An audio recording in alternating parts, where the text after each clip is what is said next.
All should be laid open to you without reserve, for there is not a truth existing which I fear, or would wish unknown to the whole world. The man who reads nothing at all is better educated than the man who reads nothing but newspapers. The legitimate powers of government extend to such acts only as are injurious to others.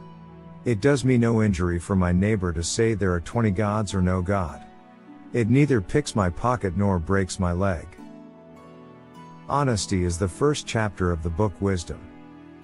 I predict future happiness for Americans, if they can prevent the government from wasting the labors of the people under the pretense of taking care of them. Do you want to know who you are? Don't ask. Act. Action will delineate and define you. I sincerely believe that banking establishments are more dangerous than standing armies, and that the principle of spending money to be paid by posterity, under the name of funding, is but swindling futurity on a large scale. The most valuable of all talents is that of never using two words when one will do. On matters of style, swim with the current; on matters of principle, stand like a rock. I'm a greater believer in luck, and I find the harder I work the more I have of it. We in America do not have government by the majority. We have government by the majority who participate. I would rather be exposed to the inconveniences attending too much liberty than to those attending too small a degree of it. Our civil rights have no dependence on our religious opinions any more than our opinions in physics or geometry. History, in general, only informs us what bad government is. I have observed, indeed, generally, that while in Protestant countries the defections from the Platonic Christianity of the priests is to deism, in Catholic countries they are to atheism. Diderot, D'Alembert, D'Holbach, Condorcet, are known to have b. Nothing gives one person so much advantage over another as to remain always cool and unruffled under all circumstances. Determine never to be idle. No person will have occasion to complain of the want of time, who never loses any. It is wonderful how much may be done, if we are always doing. I had rather be shut up in a very modest cottage with my books, my family and a few old friends, dining on simple bacon, and letting the world roll on as it liked, than to occupy the most splendid post, which any human power can give. Vast accession of strength from their younger recruits, who having nothing in them of the feelings or principles of '76 now look to a single and splendid government of an aristocracy, founded on banking institutions and moneyed in corporations.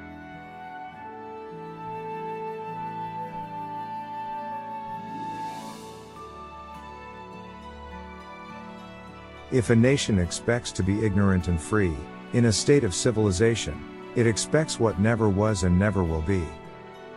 Timid men prefer the calm of despotism to the tempestuous sea of liberty. I think one travels more usefully when they travel alone, because they reflect more. It is an axiom in my mind, that our liberty can never be safe but in the hands of the people themselves, and that too of the people with a certain degree of instruction. This it is the business of the state to effect, and on a general plan. I write nothing for publication, and last of all things should it be on the subject of religion. On the dogmas of religion is distinguished from moral principles. All mankind, from the beginning of the world to this day, have been quarreling, fighting, burning and torturing one another, for abstractions unintelligible to themselves and to all others, and absolutely beyond the comprehension of the human mind. Were I to enter on that arena, I should only add an unit to the number of Bedlamites. As you say of yourself, I too am an Epicurean. I consider the genuine, not the imputed, doctrines of Epicurus as containing everything rational in moral philosophy which Greece and Rome have left us. There is nothing more unequal than the equal treatment of unequal people.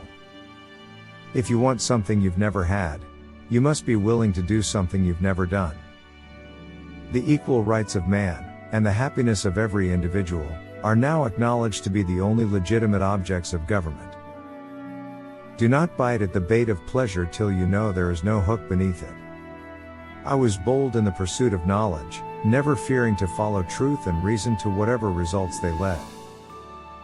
To compel a man to furnish funds for the propagation of ideas he disbelieves and abhors is sinful and tyrannical. When injustice becomes law, resistance becomes duty. I like the dreams of the future better than the history of the past. How little do my countrymen know what precious blessings they are in possession of, and which no other people on earth enjoy. When we see religion split into so many thousand of sects, and I may say Christianity itself divided into its thousands also, who are disputing, anathematizing, and where the laws permit burning and torturing one another for abstractions which no one of them understand, and which are indeed beyond the comprehension of the human mind, into which of the chambers of this bedlam would a man wish to thrust himself? Here was buried Thomas Jefferson, author of the Declaration of American Independence, of the Statute of Virginia for Religious Freedom, and father of the University of Virginia. Every day is lost in which we do not learn something useful. Man has no nobler or more valuable possession than time. I am increasingly persuaded that the earth belongs exclusively to the living and that one generation has no more right to bind another to its laws and judgments than one independent nation has the right to command another. I never considered a difference of opinion in politics, in religion, in philosophy, as cause for withdrawing from a friend. History, I believe, furnishes no example of a priest-ridden people maintaining a free civil government. This marks the lowest grade of ignorance of which their civil as well as religious leaders will always avail themselves for their own purposes.